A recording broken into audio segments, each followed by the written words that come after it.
भोपळ्याचे घारगे सगळ्यांनीच करून खाल्ले असतील, तर हे आंब्याचे घारगे सुद्धा सगळ्यांनी करून खा. ह्या सीजनेबल आंबा हा आपण खाल्लाच पाहिजे. नक्की ट्राय करून बघा. आमचा जुन्नर हापूस. मी अनिता सगळ्यांचं स्वागत करते आपल्या चॅनलमध्ये सासू सुनेच्या. आज आपण करणार आहे मँगोचे घारगे, आंब्याचे घारगे बनवणार आहे. तर हा सोनेरी हापूस आंबा आहे. तर याला नामांकन मिळाले जुन्नर तालुक्यात. हे जुन्नर तालुक्यातला आंबा आहे. हा सगळ्यात शेवटी येतो, देवगड हापूसच्या शेवटी येतो. देवगड रत्नागिरी लवकर येतो आणि हा थोडासा उशिरा येतो, म्हणून याला सोनेरी हापूसचं नाव दिलंय, सोनेरी गोल्ड म्हणून. तर हाय बघा, हा आंबा किती सुंदर आहे आणि आतून सुद्धा खूप लाल आहे. तर नक्की सोनेरी हापूस खाऊन बघा, ह्या तालुक्यातला आंबा.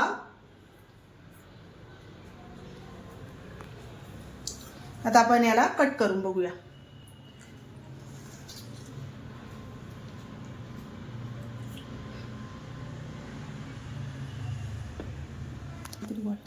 याचा आपण आता पल्प काढून घ्यायचा आहे.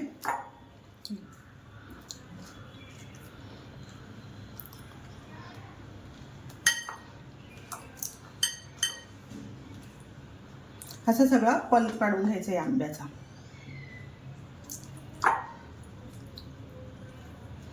हा 1 वाटीभर पल्प निघालाय. मी आता याच्यात गाठी आहे म्हणून थोडंसं मिक्सरला फिरून घेते.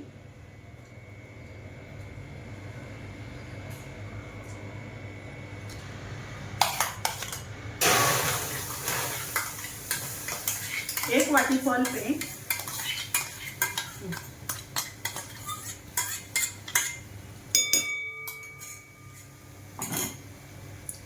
याच्यात गूळ घालणार आहे. आंबा किती गोड आहे त्याच्यानुसार गूळ घाला.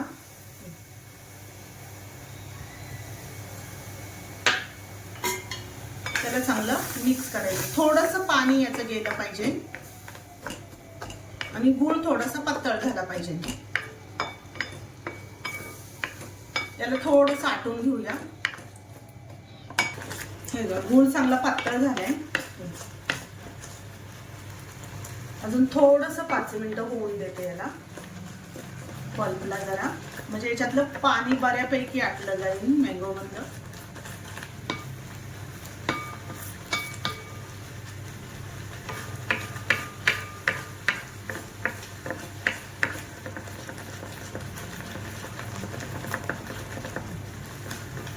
बऱ्यापैकी कमी झालंय आता पल्प आणि गूळ पण चांगला विरघळलाय. आता आपण गॅस बंद करूया आणि थोडा वेळ 15-20 मिनिटांसाठी थंड व्हायला ठेवूया. याचा पल्प चांगला घट्ट झालाय. आता हे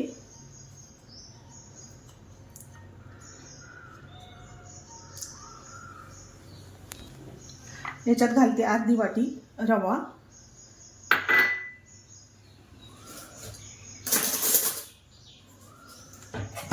1 चमचा बेसन पीठ.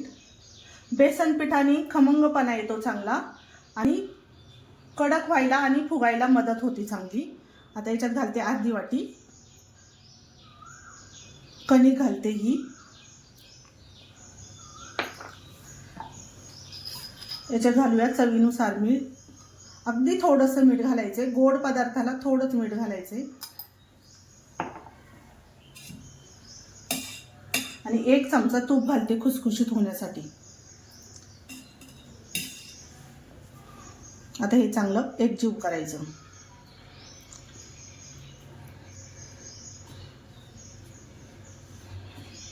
थोडंसं पातळ झालं तर थोडीशी कणिक वापरली तरी चालेल.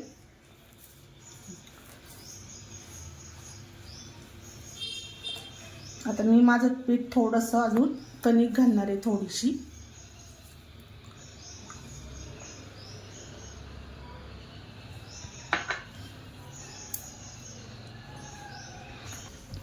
हे इतकं चांगलं असं मळून झालंय.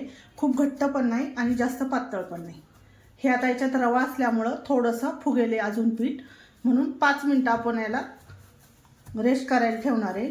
अजून चांगलं थोडंसं तूप लावून मळून घेणार आहे मी याला अजून.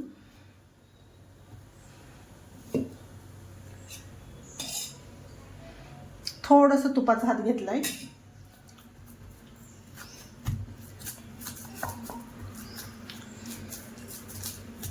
याला आता 10 मिनिटासाठी आपण असं ठेवून देऊया.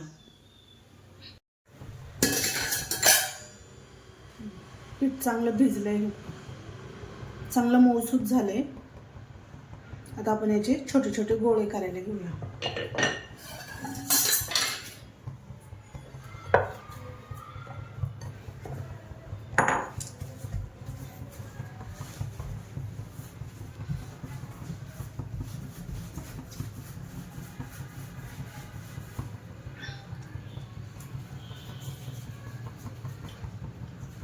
असे छोटे छोटेच बारीक बारीक गोळे करते.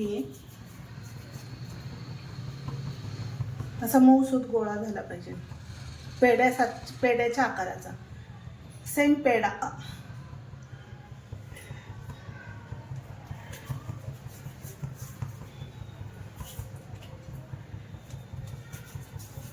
याला अगदी थोडंसं पीठ लावून आहे ना लाटून घेते. नाही पीठ लावलं तरी चालणार आहे.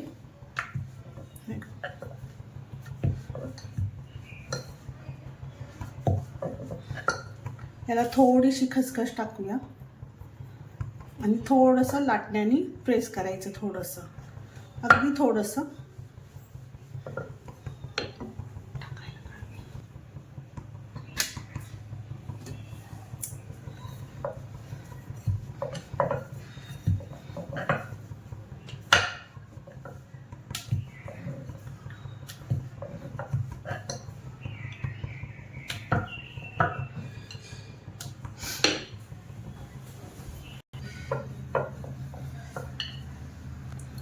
ह्या पुऱ्या मी सगळ्या अशा खसखस लावून लाटल्या. थोडंसं अगदी पीठ लावायचंय आणि वाकडे तिकडे झालं तरी चालते. मी आता हे वाटीने थोडंसं आकार देणार आहे वाटीचा, म्हणजे सगळ्या पुऱ्या सेम, सगळ्या एकसारख्या होतील. ही वाटी घेतली आहे.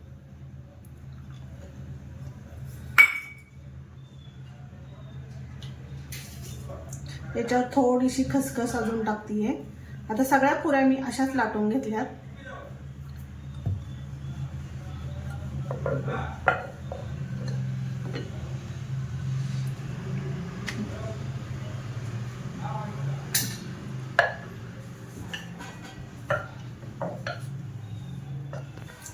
तेल तापले का बघूया. तेल तापलेलं आहे. आता आपण याच्यात ही घारगी सोडूया.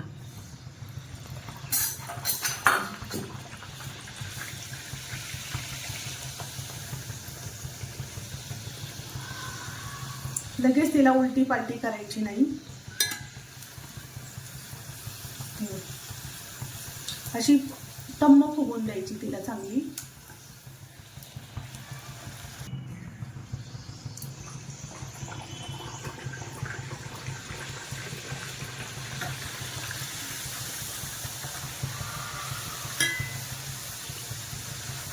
थोडंसं वरून असं तेल हे करायचं तिला.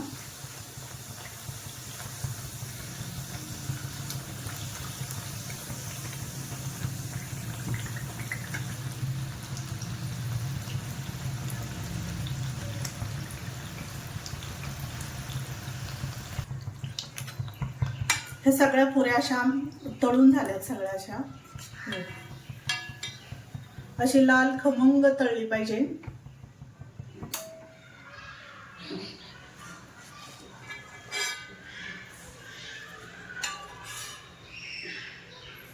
आता ह्या सगळ्या पुऱ्या आपल्या करून झाल्यात. अशा टम्म फुगणाऱ्या पुऱ्या